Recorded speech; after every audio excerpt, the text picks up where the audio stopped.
എന്റെ വീട്ടിലുണ്ട് ഒരു പൂജാമുറി, വലിയൊരു പൂജാമുറി. ഇവിടെ മാത്രമല്ല, അവിടെയും നീ വിളക്കൊളുത്തണമെന്ന എന്റെ ആഗ്രഹം. എന്താ കൈലാഷ് സർ, മാഡത്തിന് വീണ്ടും സുഖമില്ലതായോ?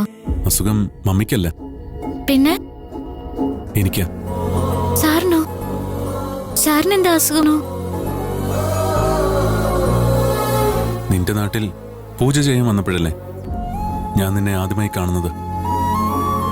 കണ്ട ആ നിമിഷം മുതൽ തുടങ്ങിയതാ എന്റെ അസുഖം. ആ അസുഖത്തിനെ പ്രേമെന്നാ പറയാ.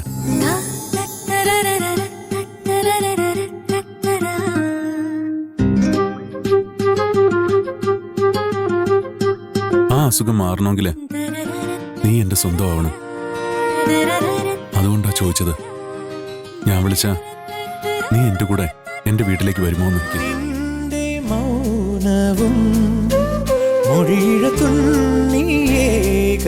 പറയ് പാർവതി, നിനക്കെന്നെ ഇഷ്ടമല്ലേ? എന്റെ ഭാര്യയാകാൻ നിനക്ക് സമ്മതമല്ലേ?